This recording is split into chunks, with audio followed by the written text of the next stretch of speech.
Welcome to Catholic Answers Live. My name is Edgar Lujano, producer for the show, filling in for these first few minutes of the show. Today we have drop calls with Karlo, Dr. Karlo, might I add, with his new YouTube channel. Karlo, how's it going? Edgar, it's going well, man. It's great to be on with you guys. It's always great to have you on, and especially now since you have your new YouTube channel, and that thing has grown pretty Yeah. quickly, isn't it? Yeah, we got a pretty good momentum going right out the gate here just for a few weeks, 3 or 4 weeks now. And so I'm pretty excited about it. Looking forward to growing the channel, interacting with folks, and getting some new episodes out. I think people are going to really enjoy it. And people are already enjoying it and have offered some very positive feedback about the channel. So it's pretty exciting. And then we also have our Patreon community over at drkarlo.com with doctor spelled out. All right, well, there you have it. If you want more of Dr. Karlo, go to that YouTube channel, check that out. But today we're doing drop calls, so no calls today.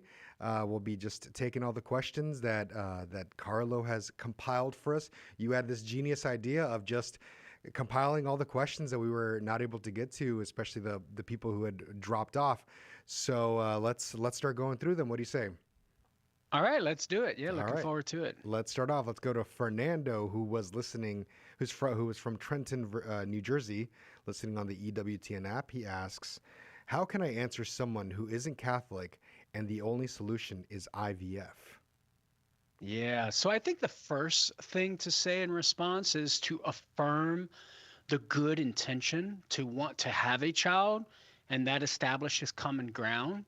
And so we want to affirm that. However, we do need to share with folks that in vitro fertilization is an immoral act.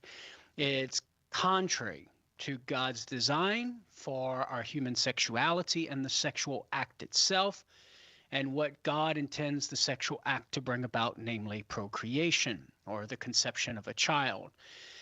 The basic reason why it's immoral is for that very reason. It's violating the order of nature as willed by God. And even more specifically, in vitro fertilization is immoral precisely because it usurps the conjugal agency of the spouses to achieve conception. In other words, it separates the unitive aspect of the sexual act from the procreative, which nature intends to always be united. So we could sum up the argument against in vitro fertilization as follows. Premise one, to usurp the role of conjugal agency, and that's just a fancy phrase for the spouses being the causes of conception together in the sexual act. That's what that means.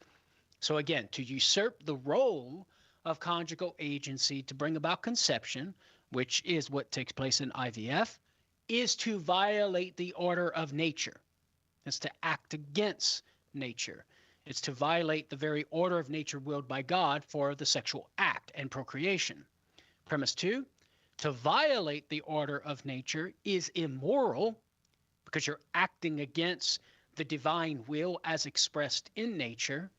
And so therefore the conclusion, to usurp the role of conjugal agency in bringing about conception, which is what IVF does, is immoral. Now, for a couple of resources for folks who are watching or listening in to learn more about the reasoning involved behind this teaching of the church against IVF or on the immorality of IVF, I would recommend the congregation, then called Congregation for the Doctrine of the Faith's document, Donum Vitae, and this was from, I think it was 1987. Yes, Donum Vitae 1987. And the congregation there has a section where it lays out sort of the philosophical and theological rationale behind the church's teaching against in vitro fertilization. I would also recommend a journal article in the journal Nova et Vetera by Dr. Irene Alexander from the University of Dallas. It's entitled, Is Artificial Impregnation Opposed to the Unity of Marriage? A New Look at the Question of Embryo Adoption. She's dealing specifically with embryo adoption, But the logic and the reasoning that she employs as to why embryo adoption, like adoption of frozen embryos, is immoral, is the very same logic and reasoning that the church employs to reject IVF. And so I would recommend that article by Dr. Alexander, as well as a more popular interview that she did online in a YouTube video entitled Embryo Adoption Part 2 that you can find on YouTube. So that's how I would answer that question, in short, at least. Perfect. Well, Fernando, hopefully that answer was helpful. Let's go to an early break, and when we come back, we're gonna get to some more drop calls right here on Catholic Answers Live with Dr. Karlo. Catholic Answers Live. Do you have a question but prefer to ask it privately? Catholic Questions can help. Go to CatholicQuestions.com to ask your question online, email us, drop us a letter, or give us a call. Longtime Catholic Answers Live apologist and author Jim Blackburn or another Catholic Questions apologist will be happy to assist you. Catholic Questions proudly supports Catholic Answers Live, so visit us at CatholicQuestions.com today. That's CatholicQuestions.com. Underwriting for Catholic Answers Live is provided by Magnificat. Published monthly, Magnificat features texts of daily Mass, prayers, articles, meditations, art commentaries, and more, in step with the liturgical rhythm of the Church, on the web at magnificat.com. EWTN, teaching the truth. Well, I don't think we're like the typical college students because we really hang out at our campus ministry and everything. It's amazing about how much more connected you feel. We share really cool articles from actually you guys, EWTN, and like what you were saying about evangelization. So that's really nice. EWTN. Live truth. Live Catholic.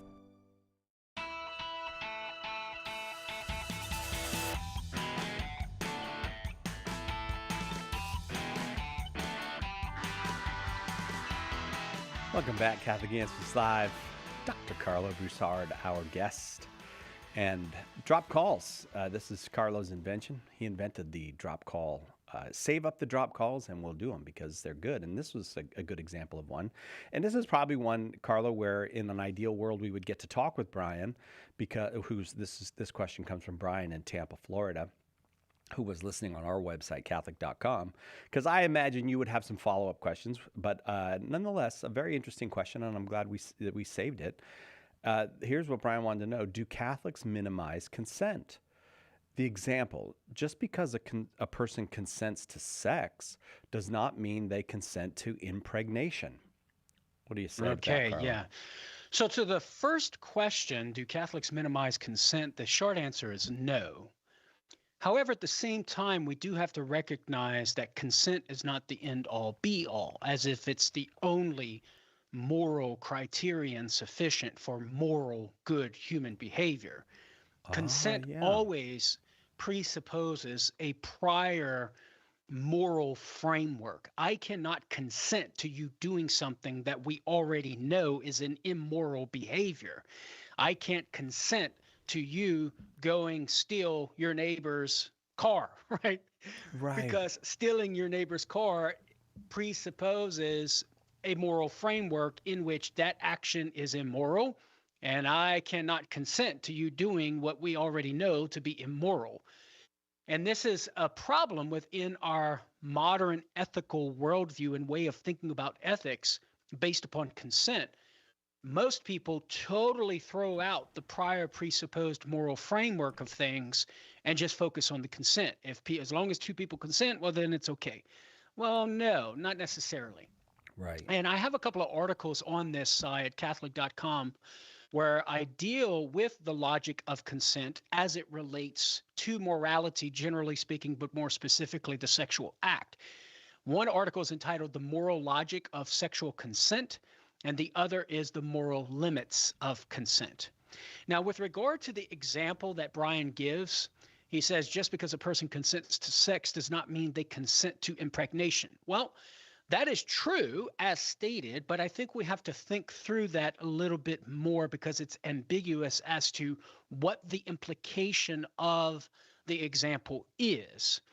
So it is true that just because somebody consents to the sexual act does not mean they're consenting to impregnation. But I think the real question needs to be, if we're going to take this within a moral analysis, what's the circumstances of the no consent to impregnation? If the circumstances are involving the act of contraception, to where a couple is consenting to the sexual act, but not consenting to impregnation insofar as they were voluntarily, willfully thwarting the procreative aspect of the sexual act, thwarting the achievement of conception while voluntarily engaging in the sexual act, then that act of contraception is immoral. That act of consent to not be impregnated would be immoral.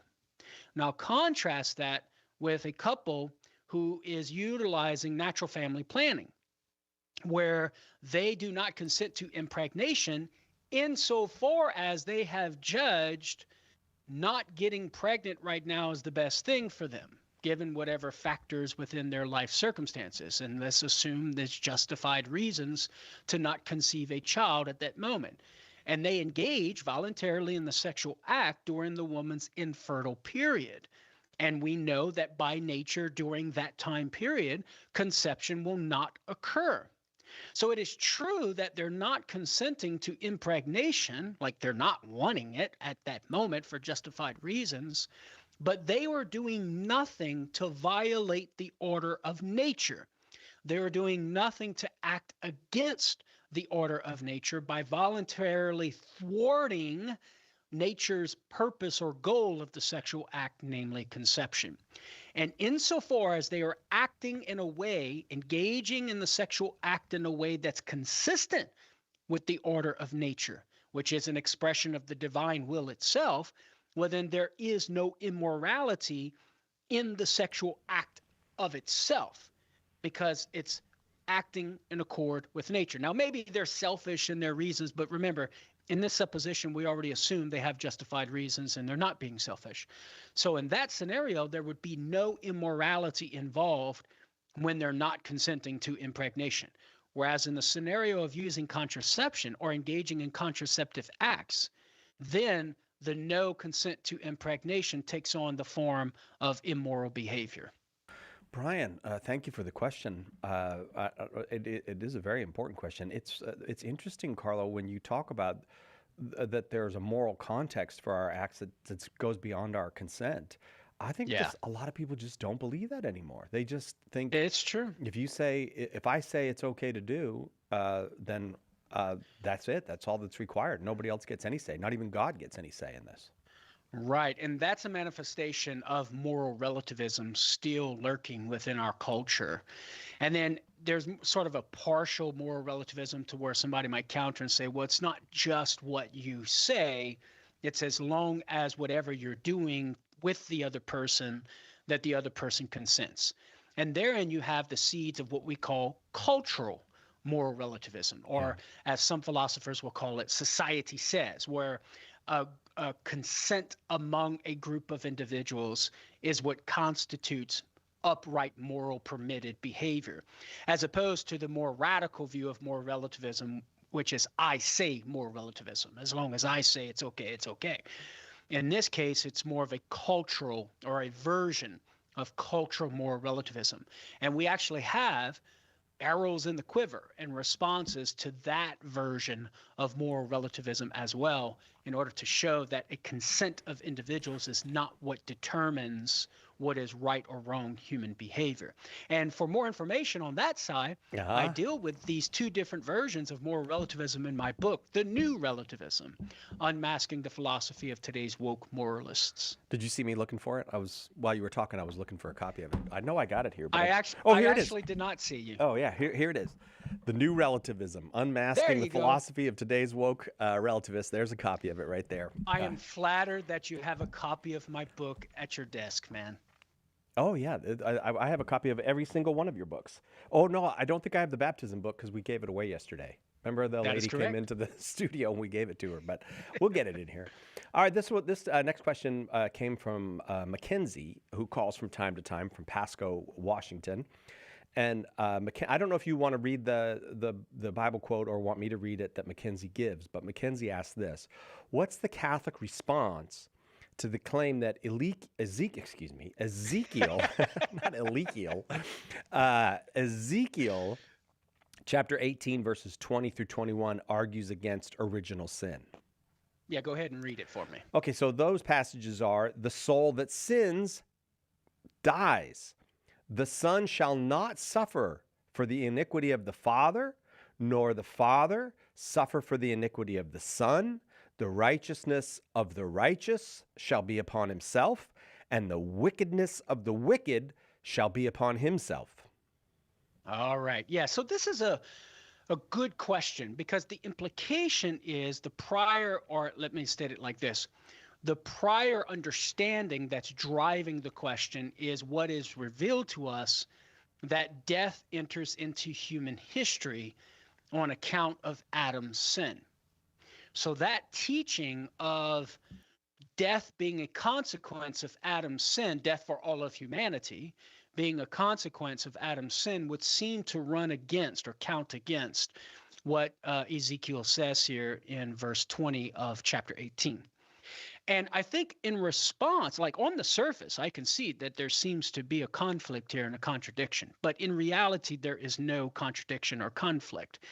What God is getting at here through Ezekiel is that no son shall receive direct imposed suffering on account of the sin of the father. So take, for example, the father, let's say we go in a courtroom, and we have in the courtroom a criminal who is standing for trial, who is guilty as charged of the crime. And then the judge says, on account of your crime, Mr. Criminal, we are going to impose suffering as punishment on this other person over here, as like a scapegoat, say, like a direct imposition of suffering on account of the crime of the criminal. That's sort of the scenario that this challenge is. That's the sort of scenario that Ezekiel is envisioning and what God is revealing through Ezekiel. Now, let's contrast that with our understanding of original sin as it entails or involves death. The penalty, quote unquote, of death for humanity on account of Adam's sin is not the same situation as the imagined courtroom scenario. Rather, what we have with the penalty of death for the humanity on account of Adam's sin is simply God withholding a gift and allowing humanity to experience its physical life duration according to its natural mode.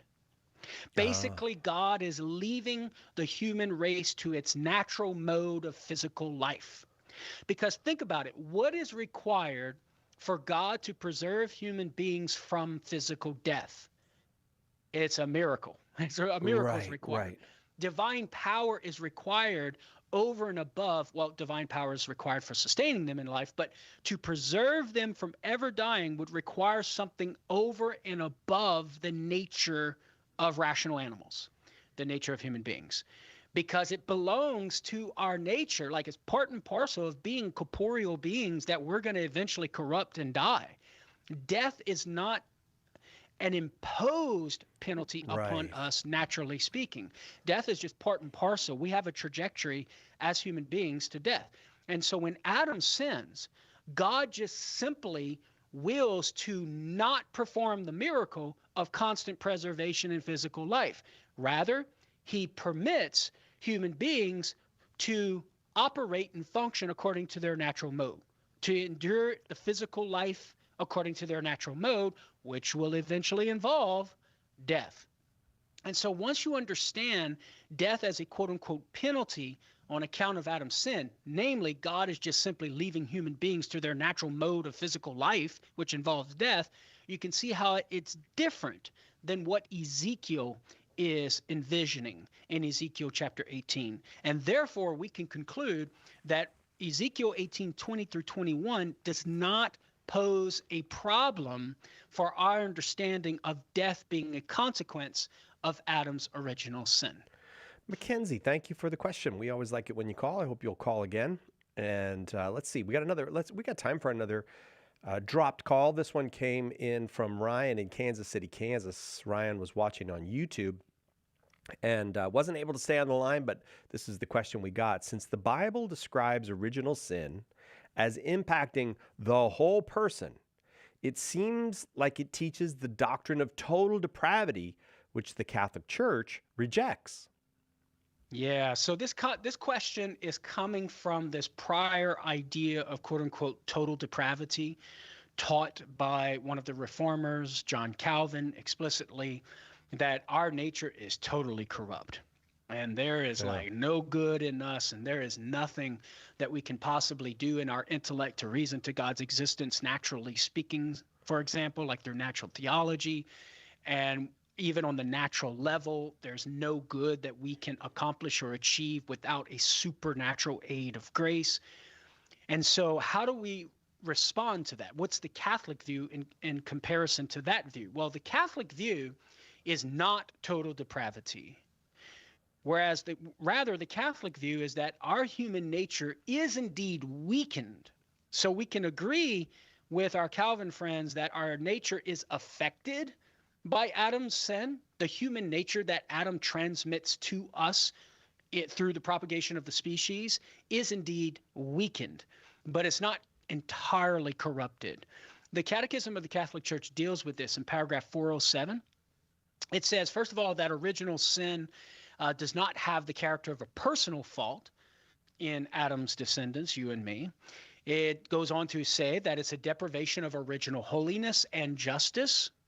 But human nature has not been totally corrupted, it says. And then it goes on to explain what it means by that. It is wounded in its natural powers proper to it. How is it wounded? Subject to ignorance, suffering, and the dominion of death. And also inclined to sin. This inclination to evil, what the tradition calls concupiscence. So the church teaches that human nature is indeed wounded on account of Adam's original sin, but it is not totally corrupted. We are still able to come to know natural truths by reason alone without supernatural aid, i.e. grace. We are able to pursue and choose goods, natural goods, without the supernatural aid of grace. Is it difficult to do so, to know those natural truths and pursue and achieve those natural goods? Absolutely, it's difficult. And that's a result of Adam's original sin. But it's not totally corrupt such that we cannot do these things without the supernatural aid of grace. So hopefully that's helpful. But is that why, Karlo, we can look at like the pagan philosophers and we don't have to reject everything that, say, an Aristotle or Cicero said, because we recognize that there is still goodness and an ability to reason. And we don't, I mean, certainly like someone like Aquinas didn't accept everything that Aristotle said, but he's able to learn from him because we are not totally depraved, that we're just damaged. Exactly. Yeah, you are correct. There are certain natural truths that man's intellect, man is able to come to know in virtue of reason alone, without the aid of without the supernatural aid of grace, like in the case of Aristotle, Plato, and as you mentioned, Cicero. And also there are natural goods that they can pursue and come to achieve without the supernatural aid of grace. A non-Christian is able to develop and cultivate within his soul what we call natural virtue. And a natural abiding disposition to do naturally good things, taking care of one's family, helping fellow neighbor in need. Like all of those things are natural goods that an individual, a human being, is able to pursue and achieve without the supernatural aid of grace.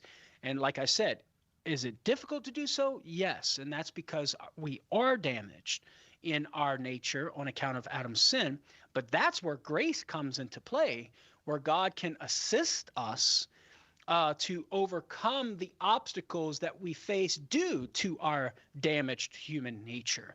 So whenever we're struggling with pursuing the good on account of that damaged will and darkened intellect, then God can aid us with his grace within. Yeah. So it's like we're kind of crippled. We can walk, but we got a limp, and every now and then we need a crutch, right? Yeah. And that's okay. It's okay to have a crutch to walk when you have a limp, because you have a limp. Yeah, and you right. need help. Right. And we recognize that we have a limp in our nature, and our intellect being darkened, our will being wounded and weakened. And so we need some help, and God's grace is there to help us. Dr. Karlo, that's what we call him now. And you can find Dr. Karlo over on YouTube or wherever you get your podcasts every Wednesday, a new, and sometimes more than just Wednesday. Sometimes he gives you some bonus stuff. Look for Dr. Karlo, as I said, on his YouTube channel or wherever you get your podcasts. Right back with more Drop Calls on Catholic Answers Live. Why do Catholics pray to dead people, bow to statues, venerate relics? And where do we find any of this stuff in the Bible? In the delightful book, The Saints Pray for You, Dr. Karlo Broussard convincingly defends the ancient Christian belief rooted in Scripture that the saints care for us, that they're our allies. Order your copy of The Saints Pray for You today at shop.catholic.com or ask for it at a good Catholic bookstore near you. Why We're Catholic is the one book you can hand to anyone to invite them into or back to the Catholic faith. With more than 400,000 copies sold, Trent Horn's book has had a #1 ranking on Amazon.com for 5 years running. Now available in softcover, bulk cases, ebook, and on Audible. Find out what the excitement is all about. Order your copies of Why We're Catholic at shop.catholic.com or visit whywearecatholic.com. We hope that one of the things that we communicate here at Catholic Answers Live is that our Catholic faith allows us to be fully serious about all the problems we encounter in the church and in the world, but it also lets us have light hearts and maybe even mix in a bit of fun, and that is exactly what our good friend Joe Heschmeyer does in his popular podcast, Shameless Popery. You should check it out at shamelessjoe.com. Joe's got a deep grasp of the faith, morals, the teachings of the church, all that, but he's also got a witty conversational style. He entertains and he informs, but you will leave equipped to better answer the most common challenges, misconceptions, and questions about the Catholic faith. He's got insightful guests, he does on-air debates, and he takes a close look into all the things that you want to know about as a Catholic living today. You'll walk away knowledgeable and filled with joy. Look for Joe on his YouTube channel. Check him out at shamelessjoe.com or wherever you get your podcasts. And if you like what you hear, become a patron.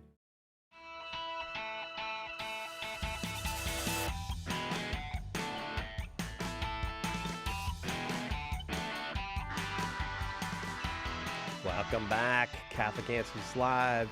Dr. Karlo Broussard, our guest, and it's Drop Calls today. We've got lots of times folks call, and we are really looking forward to getting to their question, but by the time we get to them, they are not there for one reason or another. And so what we do now is we collect those up. And I actually really like this question because I think I need a refresher on this every now and then. This one I forget, Carlos. So Shane in South Carolina was listening on our website, Catholic.com, and very simple question, very straightforward. Could you explain what the magisterium is? Okay, it comes from the Latin word magister, which means teacher. And so the magisterium refers to the body of teaching officials within the Catholic Church. That group or collection or body of teaching officials is identified in the Pope and all the bishops in union with him throughout the world. Originally, the magisterium was identified in the apostles and the quote-unquote elders, which probably they were called both bishops and presbyters in the New Testament. That terminology was interchangeable, but most likely the quote-unquote elders were those who possessed the office of the bishop, who were also called presbyters. And those elders made up and constituted the magisterium with the apostles. We see this, for example, at the Council of Jerusalem in Acts chapter 15, when the apostles convened to consider the matter of whether Gentile Christians needed to be circumcised. in order to be saved. We are told by Luke in chapter 15, verse 6, that not only the apostles convened together, but they convened with the quote unquote elders, presbyteroi there in Greek. But like I said, most likely those who were possessing the office of the bishop, so I would argue. So these elders in the first century church also, together with the apostles, made up the body of teaching officials, the magisterium. And it's that body of teaching officials, the college of the apostles, that the order of the bishops, the presbyteroi or the episcopoi, also called presbyteroi at times, succeeded that college of the apostles. And that's what we call the episcopal college. And that episcopal college has its head in the Bishop of Rome, we would argue as Catholics. And so the magisterium today consists of the Bishop of Rome, the Pope, and all the other bishops throughout the world united with him. All bishops who are not united with the Bishop of Rome would not be considered as part of the authentic magisterium, and thus having the authority to teach on behalf of Christ. And so that's how we define the magisterium. Thank you, Shane, for the question. It's good to get a primer on that from time to time. It all goes back to the apostles. It's like the church is apostolic. Indeed. But the key question there is, it's one thing to define what we mean by magisterium, Pope and bishops united with Pope, and another thing to provide evidence that it is so. Right. You see the difference? Because many of our Protestant friends, well, pretty much all of our Protestant friends nowadays at least, acknowledge that in the first century church, they weren't practicing sola scriptura. Like they had the apostles as their quote unquote magisterium. Protestants affirm that. What they deny is the continuation of that magisterial authority in the Episcopal College, the order of the bishops, succeeding the apostles. They argue that the magisterial authority of the apostles died off with the death of the last apostle. And so it's one thing to just say, oh, we have an apostolic paradigm, right, in the magisterium, but it's another thing as to whether that apostolic paradigm we have now is true. Yeah. Exactly. Right. It is, but that's not, we don't have to, with what we were asked is, what is it? So we got to deal with that. But it's an important point to bring up, because many Catholics, when debating Protestants, will offer a line of argumentation that is, well, here's the apostolic paradigm. You got magisterial authority. And look, we Catholics have this apostolic paradigm as well. Right. But the Protestant can fairly counter that and say, well, it's one thing for you to say you got an apostolic paradigm, but that doesn't mean it's what God intended, right? Right. It doesn't mean that's it's an argument that's got to be made. Yeah. Correct. Yeah. All right. Let's go to a question that came from our friend Gil in Long Island, New York, and it's about the famous passage in the book of Revelation, chapter 12, verses 1 through 18. That woman there, is that Mary or is that Israel? Gil wants to know. Sorry, I was about to answer, but you just kept going there. You can't quiet me sometimes. You just can't get me to stop sometimes. But well, I was in fact shushing you, right? I will be quiet now. Go ahead. Because the short answer, that's what I was trying to get out, is both and. It's both Mary and Israel. So the evidence supporting the woman being a reference to the people of Israel as a whole is the imagery of the sun, the moon, and the 12 stars. That calls to mind, that alludes to Joseph's dream in Genesis chapter 37, verses 9 through 11, where Joseph dreams about the sun, the moon, and the 12 stars. The sun represents Jacob, or Israel, the moon, Rachel, and the 12 stars representing the 12 tribes of Israel.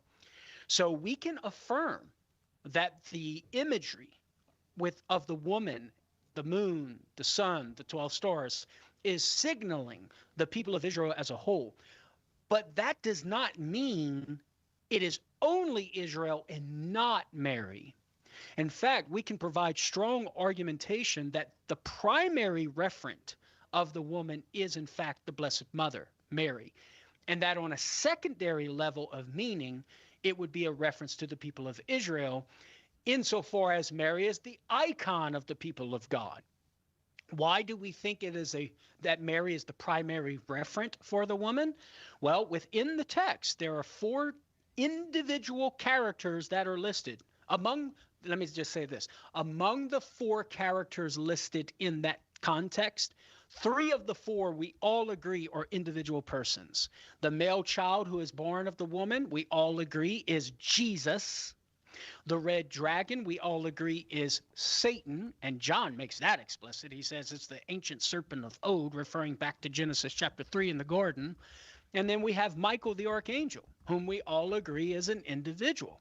So if of the 4 characters that are mentioned in the narrative, 3 of the 4 are unanimously agreed upon to be individual persons, well then it would make a lot of sense to say that the woman, the primary referent of the woman, is an individual person as well.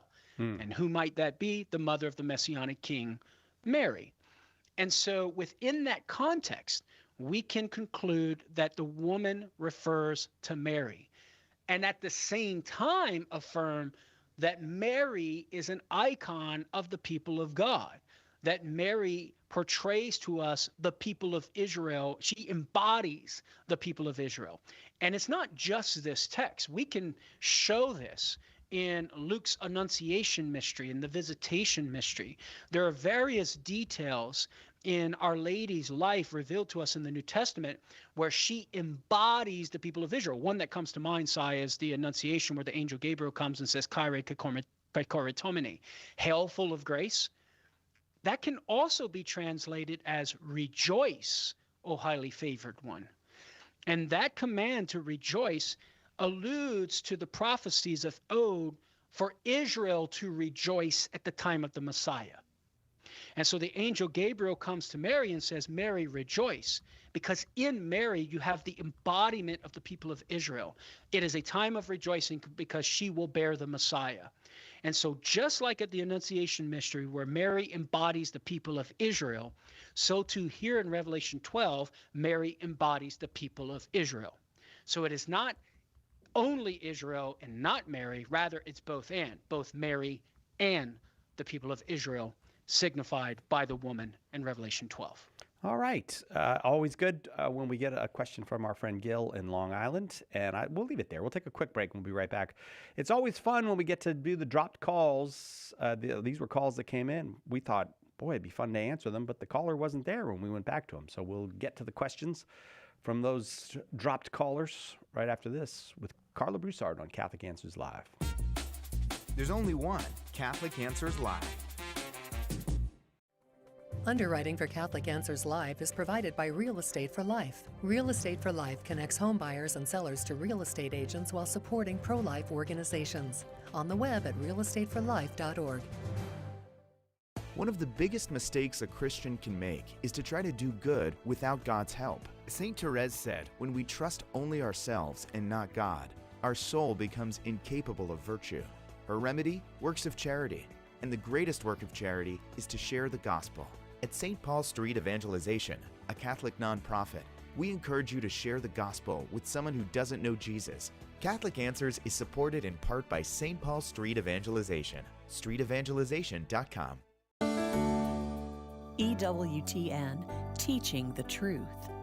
I just wanted to thank the station for being there on the radio for all of us Catholics. We're all trying to learn something new every day about ourselves and about the world we live in and the people that we interact with. Thank you for taking my question. I appreciate your willingness to be on the radio these days. EWTN. Live truth. Live Catholic.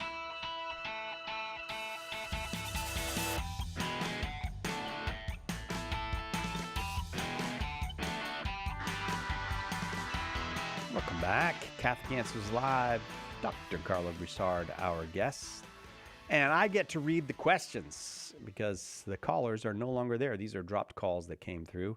This one came from Scott in Northern Kentucky, who was listening on 740 a.m. Do you want me to try a Northern Kentucky accent, Karlo, or should I? No, I'm not doing that.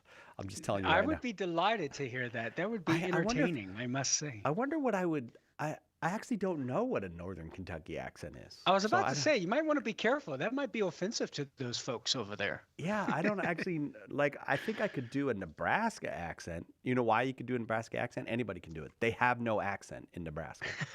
Just listen to them. They just sound like American. But I don't know what a Northern Kentucky accent is. This is what Scott wanted to know. I struggle with Mary being perfect. What proof do we have that she led a sinless life?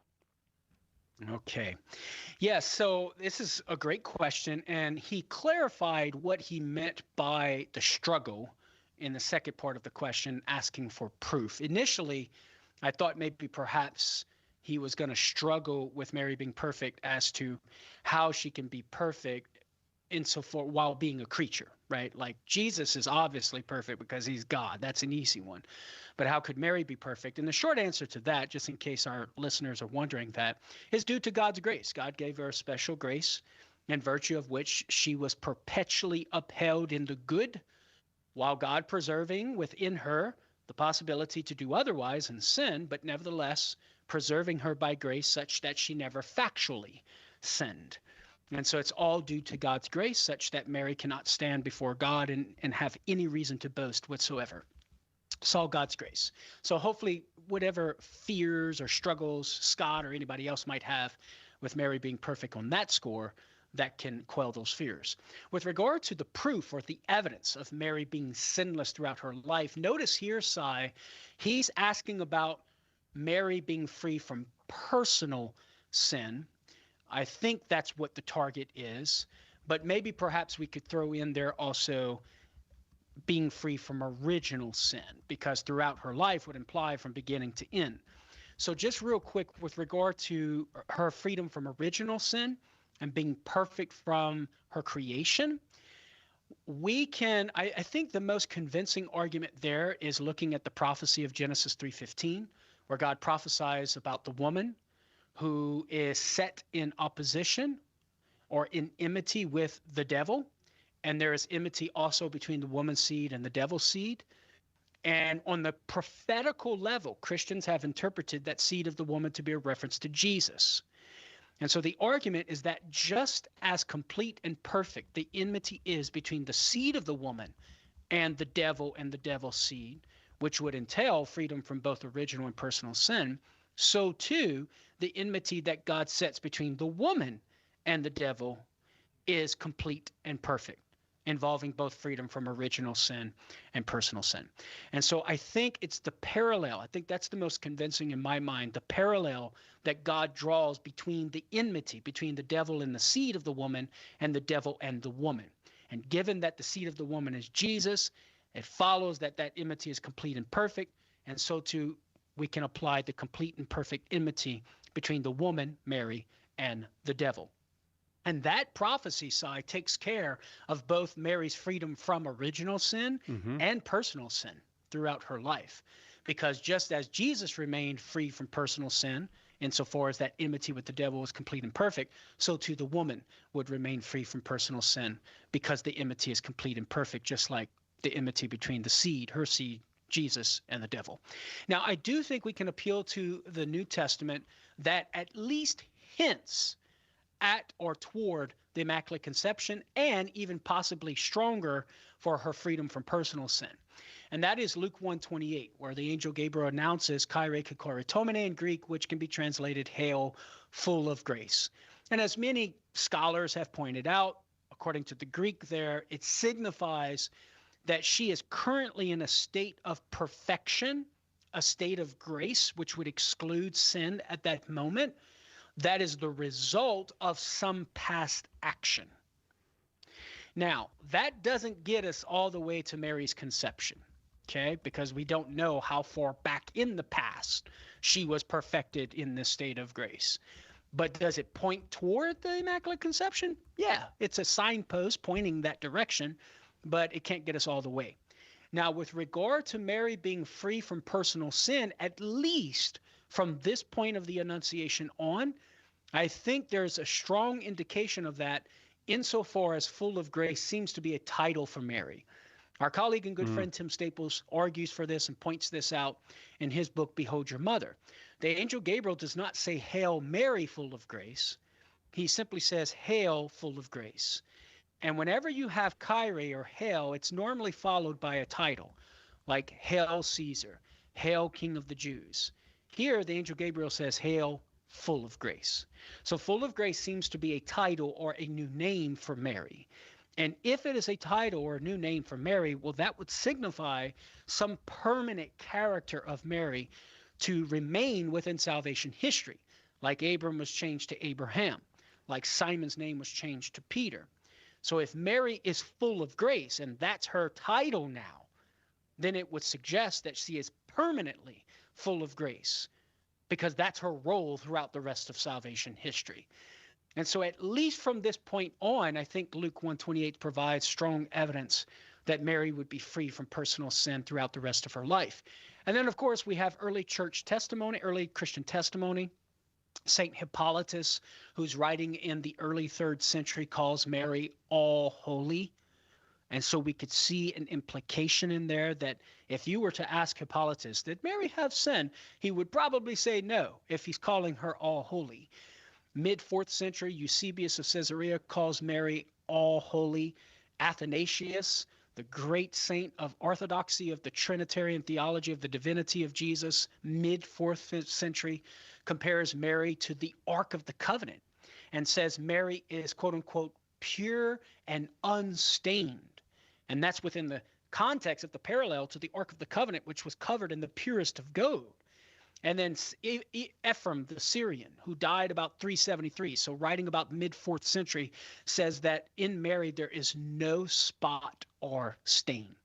So I think we have good, strong biblical evidence that converges with the tradition of Mary being free from both original sin and personal sin, and good early Christian testimony to account for that.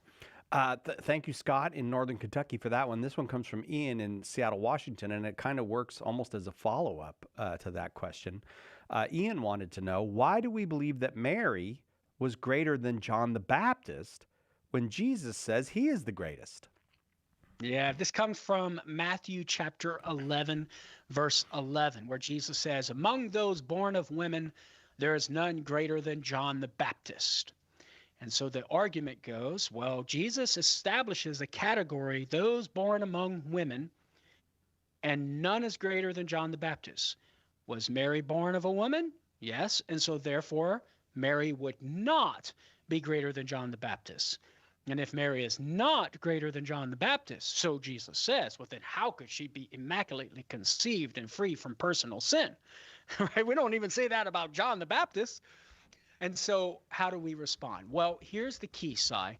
Notice the objection assumes that the category of comparison is among human beings in general.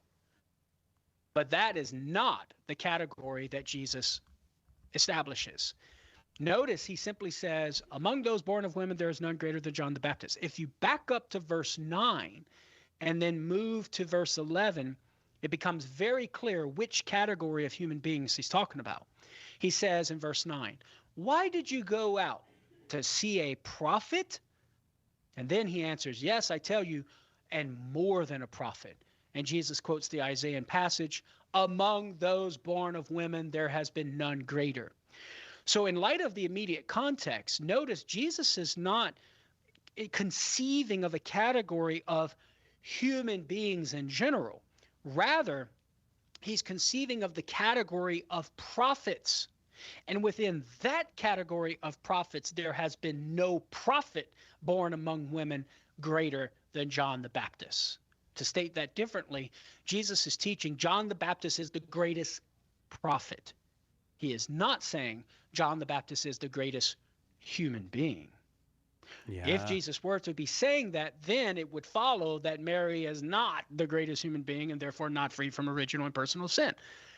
But we can deny that antecedent because Jesus is only talking about the category of prophets, and among those, John is the greatest. So this passage in no way poses a threat to the Catholic belief of Mary's freedom from sin, both original and personal. Still a pretty good endorsement to have the Lord say you're the greatest of the prophets. Absolutely speaking. Yeah. I mean, I don't think we're hurting John's feelings by pointing that out. That's pretty good. Pat in Arkansas was listening on the EWTN app, and Pat wanted to know this, and I want to know this too, Pat. How can spirit creatures do battle regarding the battle of the angels? All right. Yeah. So this is pretty difficult to answer. Like in one way, it's simple. They don't fight physically. Okay. So they don't have bodies to be fighting each other. And so they're pure intellectual beings. So the only way that they would be able to do quote unquote battle is by way of intellectual and volitional activity. And so you might articulate that as opposition of wills. To speak of pure spirits doing battle, we're signifying that they have volitional acts that are opposing each other. And we can also explain it and envision it as a resistance of action in the world. So, for example, interference in effects. A demon wills perhaps a material thing to kill someone. And then the guardian angel of the person comes and blocks that material thing from killing the individual. That's at least one possible scenario where you have a quote unquote battle between pure spiritual beings. That is on the front of affecting the material world. Another example would be perhaps a demon tempts an individual in the imagination, because pure spiritual creatures have access to the domain of the senses. And so they can manipulate our imaginative constructs, our imagination. And so maybe a demon tempts somebody by presenting an image in their imagination. And then you have the person's guardian angel coming to assist him or her and blocking that image, redirecting the imagination away from that image to some better or good image, positive, pure image. So that would be yet another way in which pure spiritual beings can, quote unquote, do battle and go against each other. The hard question is, how do we conceive of that battle irrespective of what they're doing in their activity in the world? And that is like, apart from their activity in the world, how are they doing battle? That's where it gets really hard to imagine. Well, in fact, you can't imagine it because it's beyond the boundaries of our imagination. So we can only conceive that it would be insofar as they have opposition of wills. And what they are willing, they are opposed to each other. And that is how we would conceive of the quote unquote battle, apart from what they do and bring about, effects that they bring about in the material world. So do you say we can't imagine it because we're not just good at imagining things, or is it because there's nothing for our senses to grab onto to create an image of this?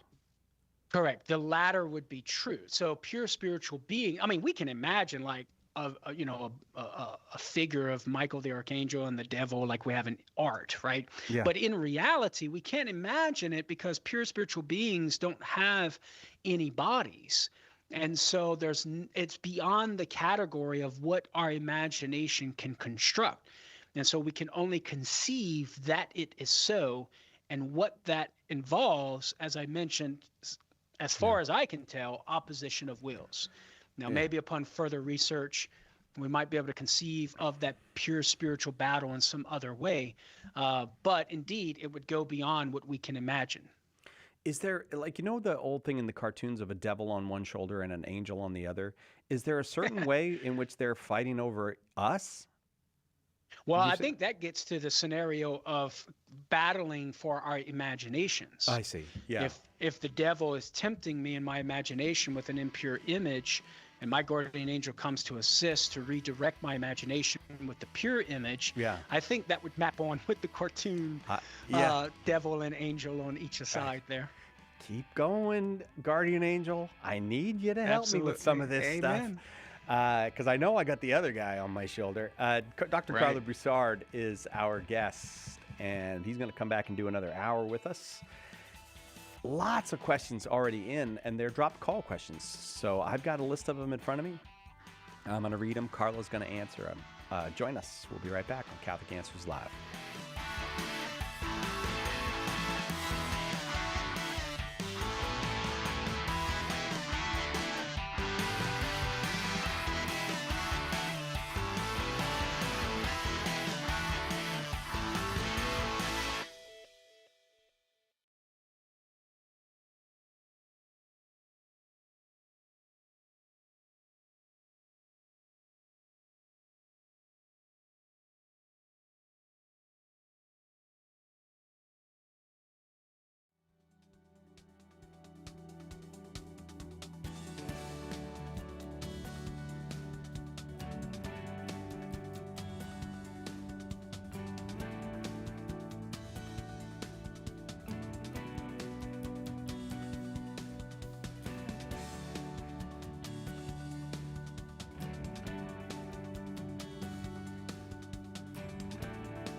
Welcome back. Catholic Answers Live. Dr. Karlo Broussard, our guest.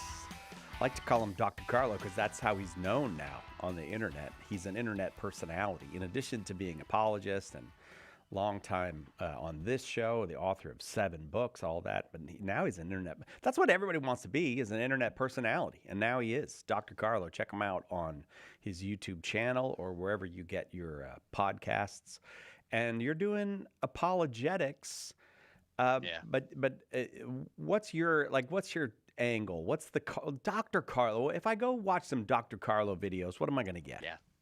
Well, first of all, I hope I do not come across as one who is seeking and desiring to be an internet personality. No, you are coming across as an intellectual, but no, the internet personality, that's something. Let it be known for the record. Yeah. I do this because this is what God has called me and this is my job. And the marketing department told you you had to. Exactly. I do not desire and want to be an internet personality. Well, comes with the job. But the Dr. Karlo YouTube channel is devoted to providing Catholics with the intellectual and spiritual tools needed to explain and defend the faith.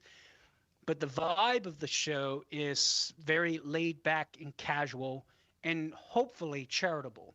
My intention with the show is to never have any combative rhetoric, but to calmly and cordially think through issues, whether that's presenting positive evidence for what we believe as Catholics or directly responding to challenges and objections to our Catholic faith.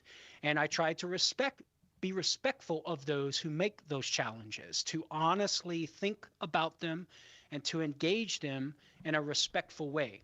Always trying to keep in mind St. Peter's command in 1 Peter 3:15 to provide answers and make a defense to those who ask a reason for the hope that is within us, but to do it with gentleness and reverence. And that's my hope, at least, and my desire, that I can portray that, communicate that, and achieve that good with my Dr. Karlo YouTube channel. And so it's just a variety of different apologetical topics, from Mary and the Saints to the Pope, to atheism, to defense of mere Christianity, you might say, of core Christian truths, as well as every once in a while some spiritual theology and speculative theology. That's the intention. And if folks want to get a sense of what I'm doing there at the YouTube channel, they can watch the introductory video that I have available on my YouTube channel. And we are about 5 weeks in now, 4 or 5 weeks in. So we have roughly about 9 episodes uploaded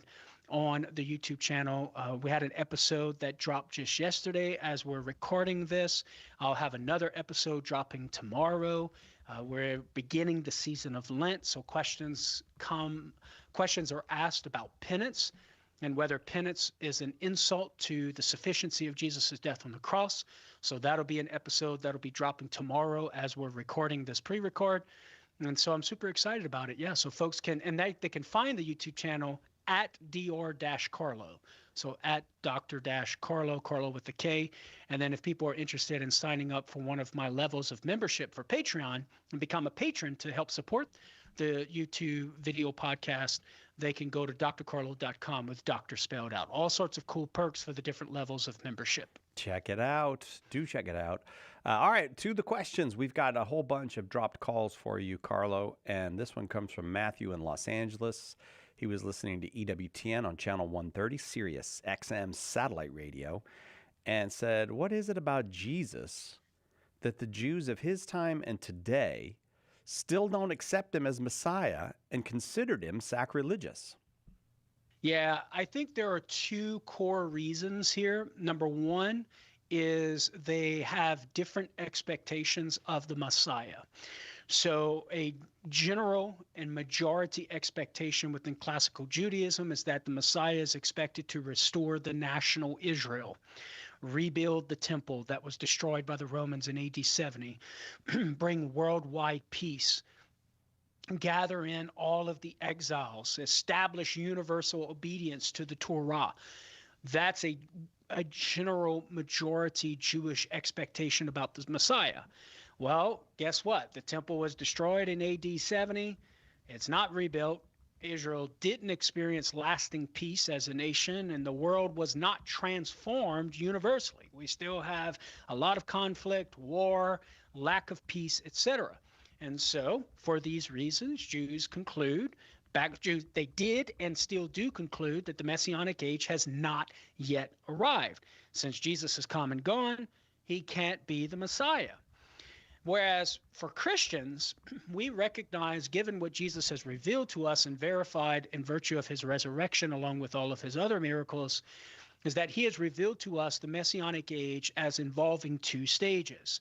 The first coming, the first advent of Christ, involving his suffering and his atonement, establishing the church age, where Satan is really bound in many ways, as the book of Revelation speaks of, and this quote-unquote millennial reign of Christ and all of his saints, where the new Israel of God exists in an interim period that is renewed and a new creation in the order of grace, but not yet perfected.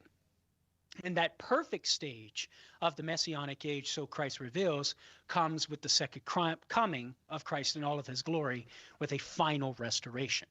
So for this reason, Jews reject Jesus. There's a different conception of what the Messiah and the Messianic age would entail. And then the second core reason is that Jesus claimed to be God. So the Jews of Jesus's day and the Jews of today are strict monotheists. There is one God. And so you have Jesus coming on the scene of history and making very explicit claims to be that one God in the flesh, teaching us about his equality with the Father, and then also revealing to us the equality of the Holy Spirit. Those teachings run contrary to how the Jews view monotheism. And so for this reason, they reject Jesus. They cannot accept Jesus because he's proclaiming something that they perceive to be polytheism. Whereas contrast that with the Christian understanding, we're able to reconcile the Trinity of persons with the one divine being that requires much in-depth philosophical and theological meditation and thinking. But nevertheless, we are able to reconcile that, whereas our Jewish friends are unable to reconcile that in their minds. Consequently, they go with what is revealed to them of God being one and reject the teachings of Jesus. Thank you, Matthew, very much for the question. How much do you, I don't know if we have a realistic idea, and maybe this is not in your wheelhouse, I don't know, but a lot of Jews didn't reject Jesus in the time, right? Like you think of St. Paul and St. Peter going to synagogues. Right. I guess that's where the apostles went all around the Roman world to tell people about Jesus. So do we have any sense of how many Jews did accept Jesus as Messiah? Yeah, I do not know the number, but were there a lot? Yes, there were a lot. The majority of the Christian community were all Jews who had converted. Yeah. This is why you had the whole scandal in the first century church and the debate about whether Gentile converts needed to be circumcised and hold fast to the Mosaic law to be a Christian. Right. Well, that implies that the majority of the Christian church were Jewish converts. They were Jews who had converted to Christianity. But at the same time, I think it's a fair question because there were obviously many Jews who did not accept Jesus. And I don't think the person asking that question is asking it based upon the assumption that no Jews accepted Jesus. Yeah, that's a They good acknowledge that many did. But so it's a fair question to ask why the others did not. And for whatever reason, in God's providence, he gave the light of the intellect to those Jews who came to see the truth of Jesus, and permitting others to remain in intellectual darkness and not seeing the truth. Maybe perhaps they didn't see the truth due to hardness of heart and pride and sin within their souls, and only God can know that. But I would be willing to say that there were probably some who were honest inquirers and just for whatever reason fell short intellectually and still do to this day. And we'll find out on the other side of the veil as to the wisdom of God's permission of that intellectual darkness and whether or not he gives the grace of light for the intellect to eventually see that truth. Yeah. Why do some people have it, and some people, not just Jews, but millions and millions and millions of people have heard of Jesus and not accepted him. So It's the mystery of God's permission of intellectual defect. It's the mystery of God permitting intellectual darkness. And on this side of the veil, we recognize the limitations of our intellect and being able to see the rationale behind that and the wisdom in that and to experience it. But on the other side of the veil, indeed, we will in the beatific vision. All right, we got to take a quick break. Right back with more dropped calls for Dr. Karlo Broussard on Catholic Answers Live. Your questions, Catholic Answers Live. Support for Catholic Answers Live comes from Catholic Chemistry, a dating app for Catholics, founded by a longtime member of the Catholic Answers team, CatholicChemistry.com. Underwriting for Catholic Answers Live is provided by Real Estate for Life. Real Estate for Life connects homebuyers and sellers to real estate agents while supporting pro-life organizations. On the web at realestateforlife.org. How should we pray? The disciples asked our Lord that question, and he gave them the Our Father, or the Lord's Prayer. But he also gave them the liturgy, which is the most privileged form of prayer in the Catholic tradition, especially the holy sacrifice of the Mass. We can pray with the whole Church in the liturgy of the hours or the divine office, and we should also pray in our own private room, our secret chamber, as Jesus says, and then our Father who sees us in secret will reward us.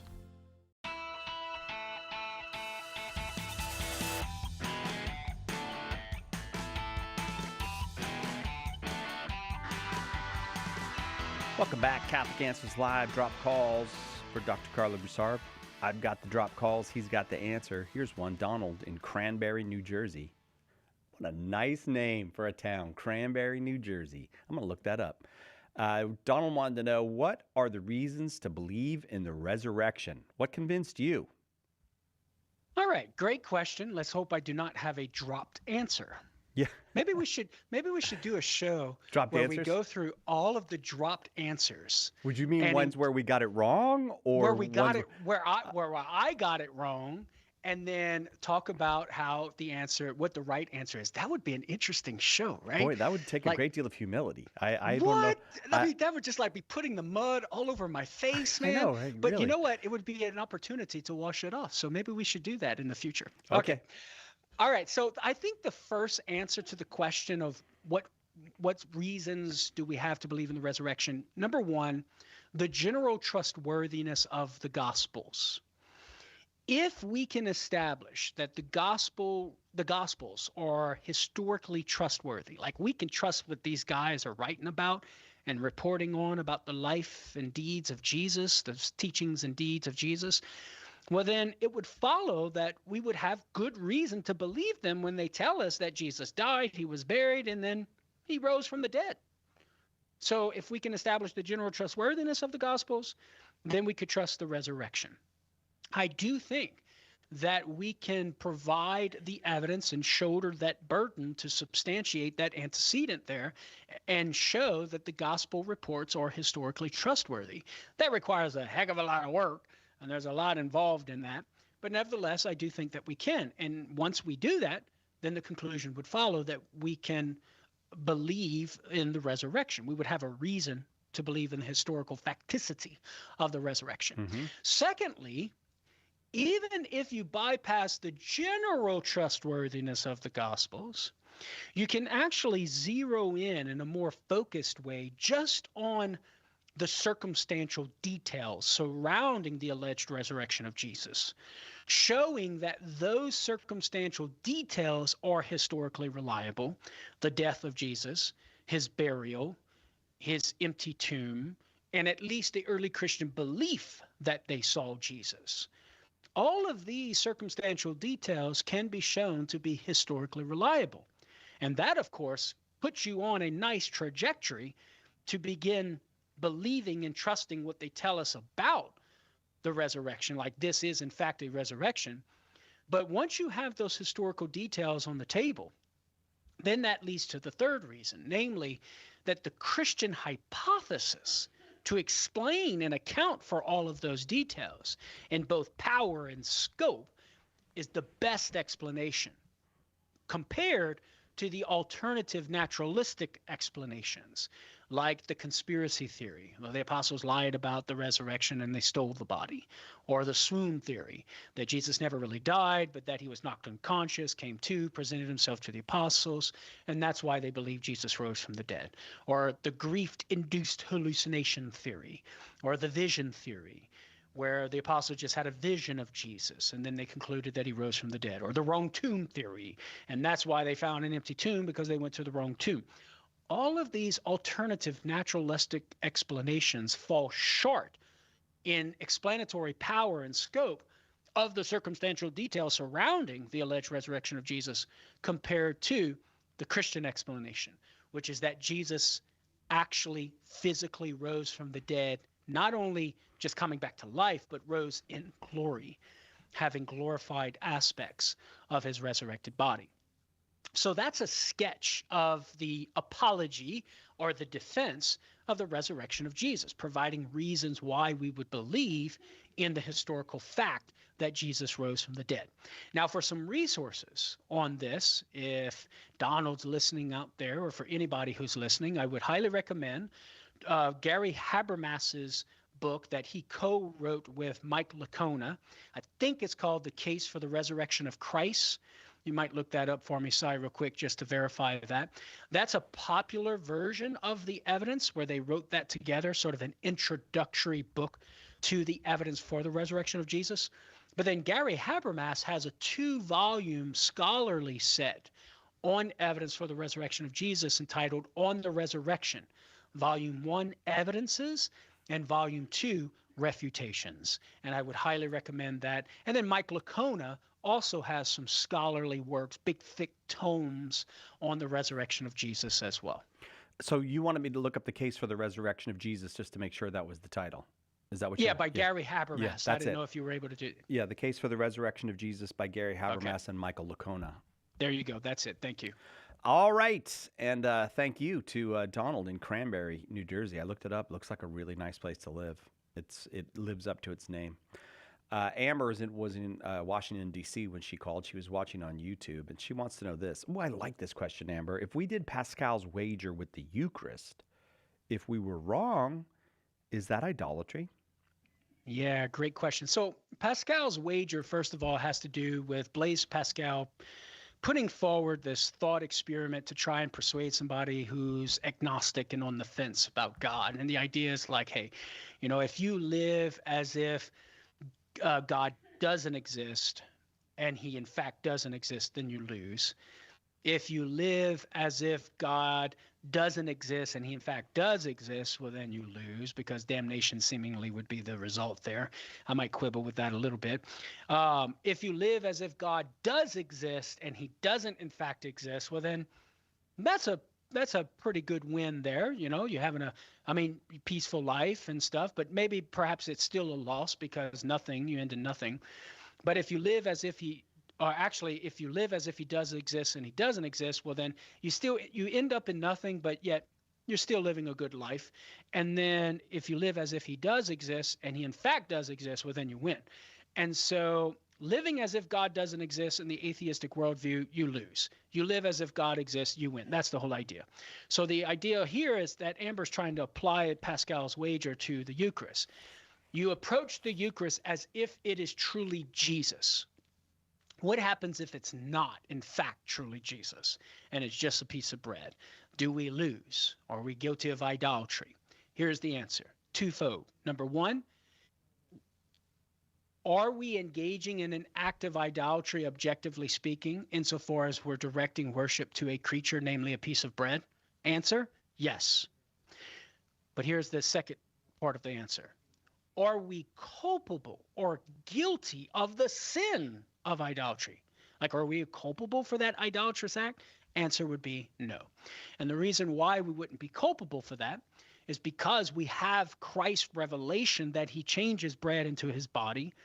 He commissions the apostles and their successors to change bread into his body, giving them the power to do so. And so we have all reasons to expect that whenever the priest says those words and he has the valid power to do so, that the bread is going to change into Jesus. And if that's the case, then we can direct worship to the consecrated hosts, i.e. Jesus. But if for some reason, unbeknownst to us, that the priest is malicious and he directly intends something contrary to changing bread into Jesus and doing it as a mockery, well, then that's not on us, that's on him. So would we be directing worship to a creature, a piece of bread? Yes, but we wouldn't be guilty of the sin of idolatry for the reasons that I specified. So to Amber's question, is it idolatry? Well, that depends. Are you talking about the objective act of idolatry, or are you talking about the sin of idolatry? If the former, no. If the latter, if the former, yes. If the latter, no. All right. Thank you very much, Amber, for the question. We got time for another one before we need to go to the break. This one came from Paolo in Ontario, Canada, listening on our website, Catholic.com. Do our prayers override God's will? Short answer, no. That seems like that would be kind of hard. Yeah, God's will cannot be overridden, I guess is the right word there, because God is not affected by us in any way. So that, of course, is going to naturally raise the question, well, how do our prayers fit or reconciled with or relate to God's immutable will? And the short way of explaining that is that our prayers are themselves an effect of God's will. And whatever effect comes about from our prayers is willed by God to be an effect of the prayers that he causes within me. So at every juncture of that analysis and that framework, God is ultimately the primary cause and the one who is willing that particular order. So again, if I say a prayer, I'm not going to be affecting God, because the very prayer itself is an effect of God's will. God's willing me to make that prayer request. And whatever blessing or effect comes about because of that prayer, God's willing that order of cause and effect. God's willing the effect to come about on account of my prayer, which he is also causing. So at no point in that conception of prayer and its relation to God is it affecting God, because God is the one affecting everything in the created order. What do you think of that, Si? That's intense. I see that God doesn't change. You know, even the scripture tells us and reason tells us God doesn't change. So I get that.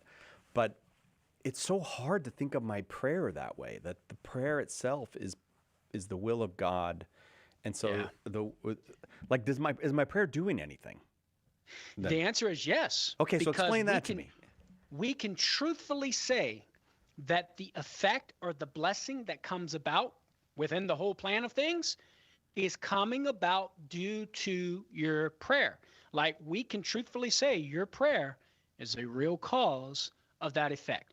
Just like we can say truthfully, the heat in the fire is a real cause of the heat in the pan, which brings about the further effect of my egg being fried in the pan, right? So too, your prayers are real cause of those effects. But that cause-effect relationship is itself a product of God's will. God's willing that through your prayer an effect come about. And so, and only God can do that, right? Because only God can cause and will your prayer requests without violating your freedom, because he still preserves your potential to do otherwise. Like, that falls under the category of being. God can preserve your potential to do otherwise. So you have real freedom. And that effect is really coming from you. But here's the hang up, I think, for some, Si. Okay, yeah. Whenever people hear that my prayer is a result of God willing me to pray, they think that my prayer in no way is mine, that my prayer in no way is coming from me. Right. But that's the false assumption, because we can affirm both. We can affirm that the prayer is my prayer, is proceeding from my intellect and will. I'm thinking and I'm praying, right? I'm making the choice to pray. And even the blessing that's going to come from my prayer is coming really from my prayer. But that doesn't mean it's not coming from God It can come from God and me at the same time. And that's because he is the creator, I'm the creature. And once we understand it within that framework, then we can see how the prayer can be both from me and from God at the same time. That's wild. It's wild to think of. I mean, he's so powerful that he can make me free. Like people, we often think of he's so powerful, then that means I have no freedom.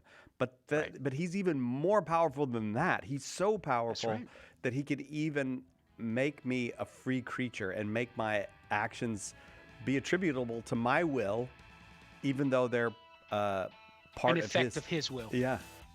That's pretty powerful. I have an article called Pointless Prayer or Gracious God at Catholic.com that deals with this very issue. Pointless Prayer or Gracious God. Check it out at Catholic.com. We will take a quick break and be right back with more Tough Question for Karlo on Catholic Answers Live. Why do Catholics pray to dead people, bow to statues, venerate relics? And where do we find any of this stuff in the Bible? In the delightful book, The Saints Pray for You, Dr. Karlo Broussard convincingly defends the ancient Christian belief rooted in Scripture that the saints care for us, that they are allies. Order your copy of The Saints Pray for You today at shop.catholic.com or ask for it at a good Catholic bookstore near you. What was the church like in its infancy? In a word, Catholic. And Joe Heschmeyer has the receipts. In his best-selling book, The Early Church Was the Catholic Church, he gives you the details from the historical records of the first 2 centuries of Christianity. Right now, get a copy for just $10, plus free shipping if you live in the continental United States. Get more information and order The Early Church Was the Catholic Church at theearlychurchwascatholic.com. When the resurrected Jesus appeared to disciples on the road to Emmaus, they didn't recognize him until the breaking of the bread. The same is true today. In the Holy Eucharist, we really meet Jesus. In The Eucharist is Really Jesus, author Joe Heschmeyer explains how knowing Jesus in the Eucharist is the key to understanding all of Christian faith. Order your copy of The Eucharist is Really Jesus today at shop.catholic.com or get it at a good Catholic bookstore near you. Throughout history, some Catholics have been among the worst kind of villains, right? Or were they? In Cancelled, historian Steve Weidenkopf digs into the lives and controversies of some of these Catholics whose reputations have been blackened, often unfairly. He takes on the anti-Catholic versions of history and defends not only these figures, but the faith they represent.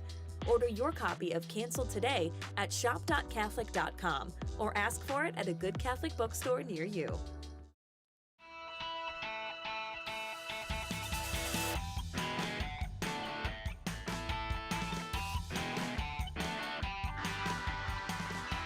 I got to pick up the pieces of my brain. Karlo was doing some philosophy lessons with me during the break, and my brain fractured, and there's pieces of it all over the desk here. I'll put it together in a minute. Let me just read this question from Donna in Florida. She was listening on EWTN.com, and she wanted to know this, Karlo. Could you expound on the story of Augustine trying to understand the Trinity, the story of Augustine seeing a boy trying to fill a hole with the ocean? Yes. So first of all, the story about Augustine and this boy, as I understand it, is a legend, and it's not attributable to, it's not found in any of Augustine's writings. And so it's not a historical account. But it is definitely something worth reflecting on. And so as according to my memory, the story first appears many centuries after Augustine's death in The Life of Augustine, an early biography of the life of Augustine written by one named Posidonius.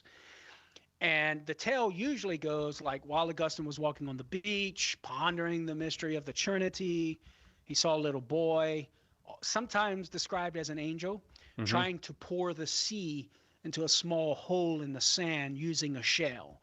And when Augustine told him that it was impossible, the boy replied, well, it's easier for me to draw all the water of the sea into this little hole than it is for you to comprehend the mystery of the Trinity. Right. And so the implication is, knock it off, boy.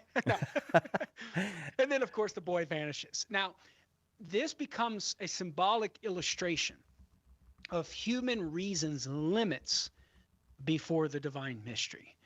And that's a beautiful way, right? A beautiful way to express a profound truth, to illustrate the limitations of our mind concerning the Trinity. That's not to say that we cannot understand anything about the Trinity. For we do affirm that we can understand some things about the Trinity, those things that have been revealed to us by Christ. The mind and reason comes to bear upon that revealed data to articulate in a way three persons, which is understood analogously to personhood in the finite realm of things. There's some similarity, but greater dissimilarity. That's what an analogy is. The mind can come to understand three persons within that one divine being without in any way causing division within the one divine being. And so we can understand, we can have some glimmers of light within that mystery, within that darkness of the mystery of the Blessed Trinity. But the story illustrates the profound limitations of the mind when we are confronted with that darkness of the mystery of the Trinity. There is a heck of a lot more darkness than there is light shining.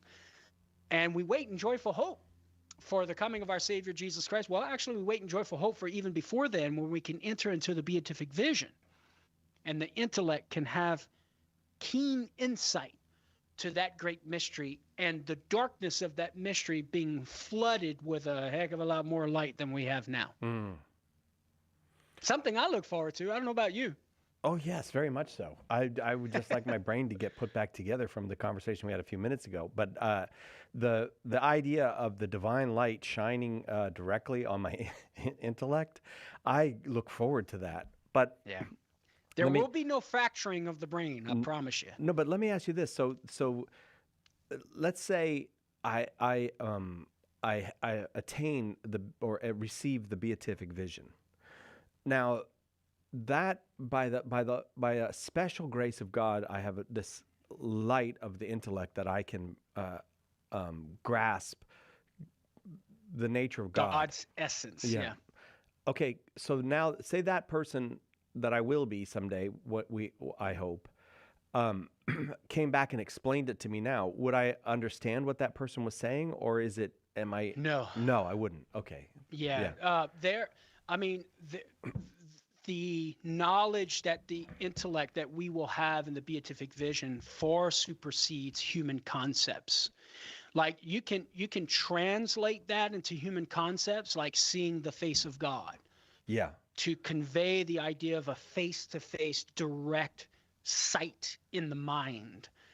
But what that actually is experientially and even conceptually far supersedes the human concepts that we have on this side of the veil. This is why part and parcel of the beatific vision is a direct knowledge of God without human concepts. We can only have knowledge of God on this side of the veil with human concepts. We're taking in ideas from the world around us, reasoning upon them, coming to ideas about God as the uncaused cause, not limited in his perfection and being, etc. These are all human concepts that we're utilizing to have true knowledge of God, although very limited. In the beatific vision, no concepts involved.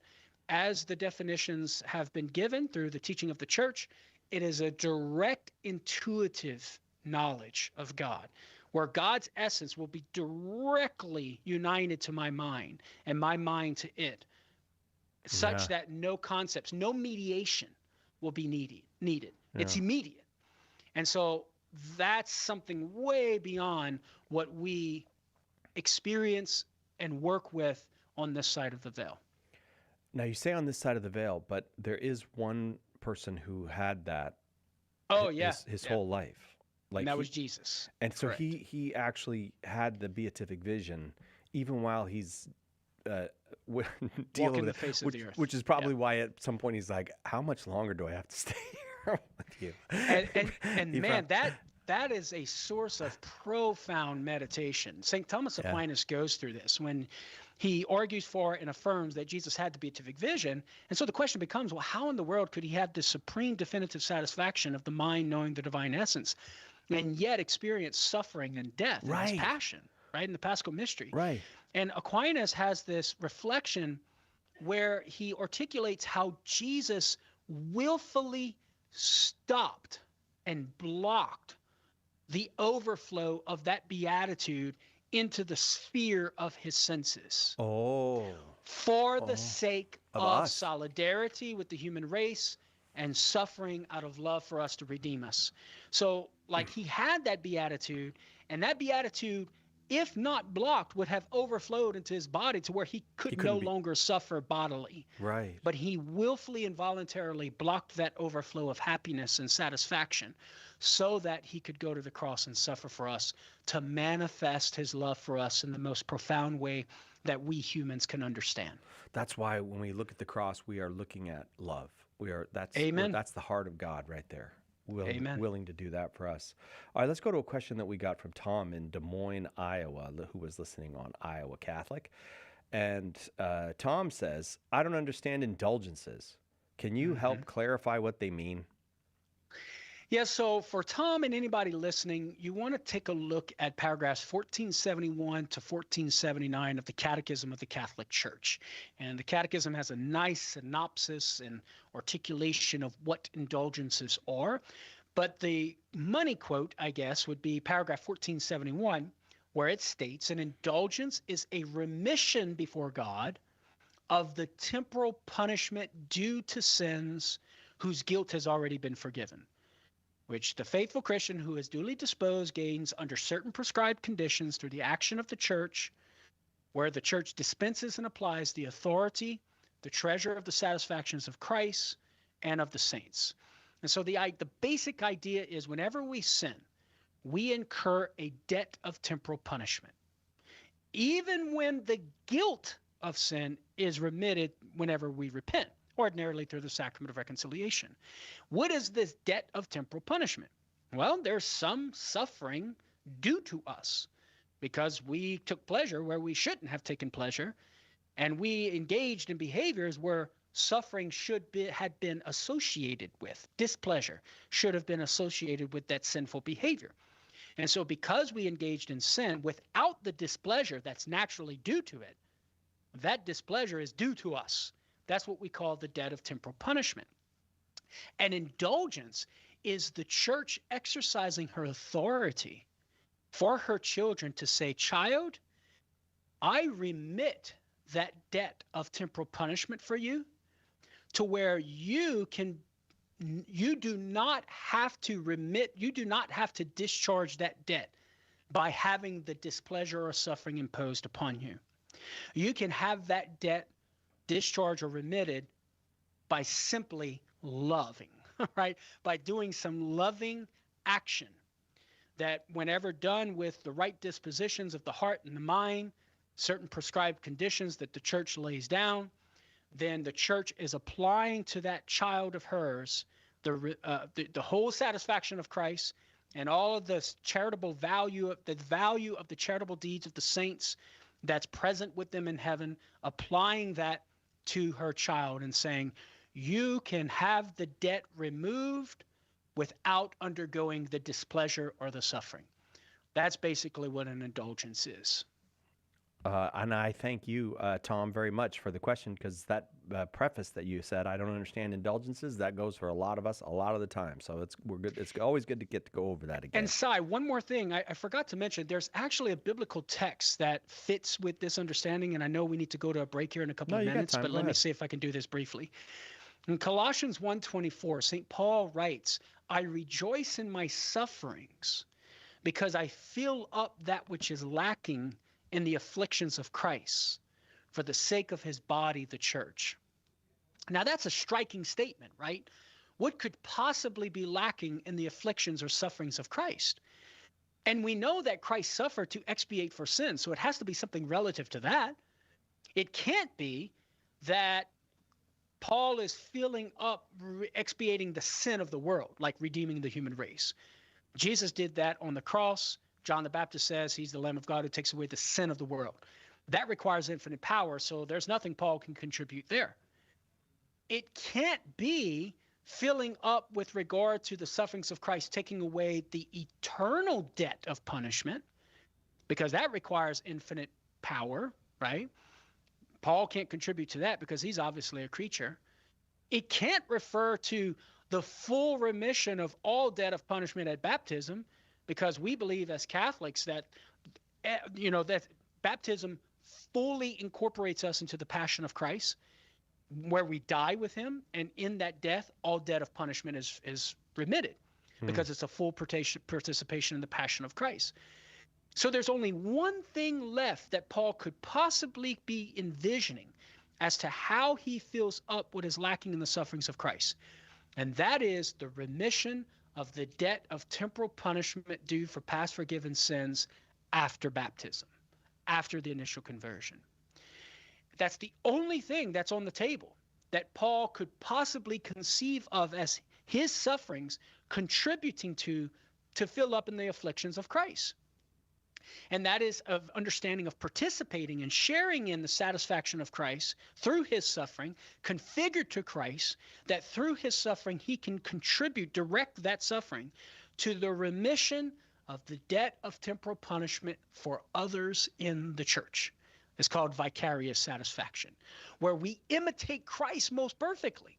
Whereas Christ directed his suffering to remit debt of punishment, we also do the same to direct our suffering in conformity to Christ to remit the debt of punishment. But for us, it's only remitting the debt of temporal punishment for others, because Christ alone can remit the debt of eternal punishment. And of course, that opens up the gateways to different aspects of all these doctrines, like indulgences and purgatory and praying for the dead and indulgences for the dead. This theme of vicarious satisfaction present in Colossians 1:24 opens up a whole new world of Catholic theology. Again, I will say thank you, Tom, for the question. We'll take a quick break. Right back with more drop calls for Dr. Karlo Broussard on Catholic Answers Live. Hang on. Catholic Answers Live will return in a moment. In Morse code, the sequence SOS is a distress call. It's been said that it stands for Save Our Souls. Well, right now our world is in big trouble, and we're putting out an SOS call for help. Will you answer that call? St. Paul Street Evangelization, a Catholic nonprofit, has hundreds of teams who share the good news with souls who don't know Jesus. Catholic Answers is supported in part by St. Paul Street Evangelization. Visit streetevangelization.com to get involved. The wisdom of Mother Angelica. Don't you feel sometime like there's so many people in the world? How does he hear your prayer? Never think of that, huh? Everybody thinks of that. I'm only a little grain of sand on the seashore. Oh, but that's not true. See, God is God. And you and I have to let God be God. I don't know how he does it. He's God. For more information on Mother Angelica, visit Religious Catalog at EWTNRC.com.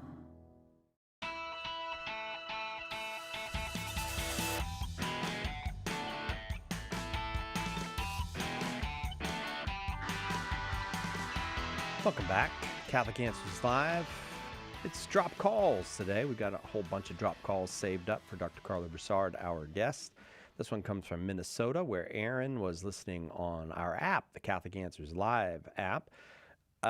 He wanted to know this, Karlo, what is the Catholic position on 1 Corinthians chapter 15, verse 29, which I will now read to you? Yep. Otherwise, what do people mean by being baptized on behalf of the dead? If the dead are not raised at all, why are people baptized on their behalf? Mysterious. Yeah, great question. Yeah. So there's no official definitive Catholic teaching on this verse specifically. But given what the church teaches in other areas and elsewhere, we're able to make certain conclusions about this text and then offer possible interpretations. So the question, as what it's referring to, we don't really know. There's no definitive interpretation. All right. But if one were to interpret this as actual baptisms that people were undergoing on behalf of the dead, like in Mormonism, then we would reject that. So, for example, Mormonism entails proxy baptisms, right, for their deceased. They get baptized here on earth on behalf of their deceased loved ones so that their deceased loved ones can exercise agency, whether to choose or to reject. So it's not like it's automatic. Based upon my understanding of these proxy baptisms, the baptism allows for the one who has departed to exercise that sort of agency in the afterlife, giving them an opportunity, say, to make a choice, whether to choose or to reject God. Now, that we have to reject because that contradicts what we know both philosophically and by way of revelation, that the separated soul in the afterlife cannot make any more choices with regard to his or her final end. And for the philosophical rationale behind that, you can check out my article, Why We Can't Change Our Soul After Death, at Catholic.com. Okay. While we're here on earth, that's where we can change our choices for what's our life's ultimate goal. And so, but in the afterlife, we cannot. So if this is referring to baptisms on behalf of the dead to like change their state in the afterlife, then we would reject that. And then even just the church's teaching on the sacrament of baptism itself and the necessity of one having proper form, matter, and proper matter applied to the individual with proper form and the intention of the individual to receive it and to administer it. Once you take into consideration all of those things, it would follow easily that we would reject any sort of proxy baptism. Now, there is another hypothetical interpretation, or I should say alternative interpretation, as to what this possibly could be referring to. Now, before I get to that side, the point I wanted to make earlier is even if these individuals were actually being baptized on behalf of their dead, notice it at least shows the belief that we here on earth can affect those in the afterlife. Even though they were going about it in the wrong way as to how to affect those in the afterlife, they still had the belief that what we do here on earth can affect those in the afterlife. And that would be important for us as Catholics because that fits, and even with our Orthodox brethren, that fits with prayers for the dead. So if this is actual baptism, or even if it's not actual baptism, you actually have an implicit hint to early Christians thinking they can do something on behalf of the dead. And that's a great start to trying to convince someone of the biblical early Christian practice of prayers for the dead. Now, so what's this alternative interpretation? Some have suggested that the quote-unquote baptism for the dead is Christians suffering for the dead. And of course, that raises the question, why in the world would they call it baptism? Well, because Jesus refers to his own suffering as baptism in Mark 10:38-29. And in 1 Corinthians chapter 15 and verses 30-31, which are the subsequent verses of this baptism for the dead, Paul's talking about suffering. So, and then theologians will argue, well, if this is baptism for the dead, if this is erroneous baptisms, like things we shouldn't be doing, well, then surely Paul would have mentioned it, right? But since Paul doesn't mention that it's bad behavior for a Christian, well, then maybe it's not erroneous baptisms. Maybe it's something else. Also, they reason if erroneous baptisms, Paul wouldn't have used this as an example for belief in the resurrection, which is the very purpose of his appeal to this behavior.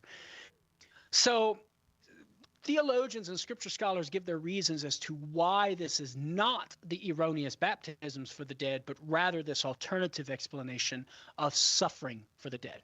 No. But I do think, regardless of whether it's the erroneous baptisms for the dead or in fact Christians suffering for the dead, you have the early Christian belief that what we do here on earth can affect the dead. And that is the beginning starting point for understanding the Catholic doctrine of purgatory. Thank you very much for the question. That was Aaron in Minnesota. This one comes from Aaron in Spokane, Washington. So either Interesting. Aaron moved or we've got a different Aaron here. I don't know. Aaron was watching on YouTube and wanted to know this. What is baptism in a Christian denomination? Oh, no, I'm sorry. Why is baptism in a Christian denomination accepted to join the Catholic faith, but confirmation is not? Yeah, the simple answer is that an ordained clergy, a validly ordained bishop or priest, is not necessary for the administration of the sacrament of baptism, but is necessary for the administration of the sacrament of confirmation. So that's the answer. Yeah. Of course, that presupposes the whole conversation about apostolic succession and the transmission of sacerdotal ministry of the apostles, like the ministry of the priesthood being transferred to the order of bishops and by way of extension, the presbyters in the New Testament church. So that, that's a whole nother discussion, but the reason why confirmation is not accepted from other non-ordained clergy is because of that. They're not validly ordained ministers. I don't know, maybe it's because you wrote the book, Baptism Now Saves You, but here's another baptism question that we've got for you. Here we go. William was in Texas watching on YouTube and asked this. We have friends who say they can't find infant baptism in the Bible. How do I respond? All right, great question. Well, the first answer is that you're not going to find it explicitly. Like there's no passage in the New Testament where you find Christians saying, baptize your infants, nor do you find examples in the New Testament where Christians are actually practicing infant baptism. So then the question becomes, well, is there anything in the New Testament that would allow for us to make a theological conclusion that it is good and valid to baptize infants? And I do think there is some data in the New Testament that supports that theological conclusion. So as I point out in my book, Baptism Now Saves You, in this particular section on infant baptism, I think Luke 18:15-17 is a great example to at least get us on the path to seeing at least the reasonableness of infant baptism. That's the story where Luke tells us how children are being brought to our Lord, and the disciples are like, no, no, no, no, no. And Jesus says, let them come to me. What's interesting about Luke's version, Si, is that Luke uses the Greek word for infants. So the implication seems to be that there are infants being brought to Jesus, those who cannot exercise the faculty of intellect and will, faculties of intellect and will. And yet Jesus says, to these infants belong the kingdom of God. Well, how do we enter into the kingdom of God? Well, Jesus tells us in John chapter 3, verses 3-5, by water and spirit, which we argue is a reference to sacramental baptism. So it would follow from that infants, according to Jesus, are intended to receive the sacrament of baptism to enter the kingdom of God. So the idea is, if infants can belong to the kingdom of God, and we know that entrance into the kingdom of God is brought about through baptism, then it would follow that infants are to receive the kingdom of God, entrance into the kingdom of God, through baptism. Baptism is ordered to infants as well, just as much as adults.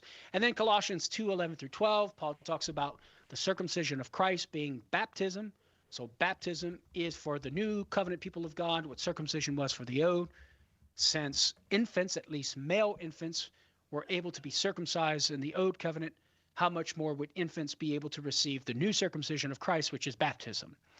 And then, of course, back to John chapter 3, verse 5, where Jesus says, unless one is born again of water and spirit, he cannot enter the kingdom of heaven. Notice Jesus doesn't restrict that to the category of humans, namely adults. He says unless one, in other words, unless anyone is born again, he cannot enter the kingdom of heaven.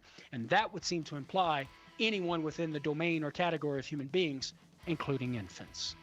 William in Texas, thank you. For everybody who just, that series of baptism questions, or anybody who's got baptism questions, Karlo's got a wonderful book called Baptism Now Saves You, and it covers all these controverted issues about baptism. Baptism Now Saves You. Get it wherever you get your good Catholic books. Dr. Karlo Broussard, thanks. I appreciate you doing the 2 hours with us. Thank you for having me, Si. It was great. I had a lot of fun, man. We'll keep looking for new episodes on Wednesdays and sometimes on other days of the week. That's right. Dr. Karlo, whether it's where you get your podcasts, wherever you get your podcasts, you can find the Dr. Karlo podcast, or just go to his YouTube channel. That will do it for us. We'll see you next time, God willing, right here on Catholic Answers Live.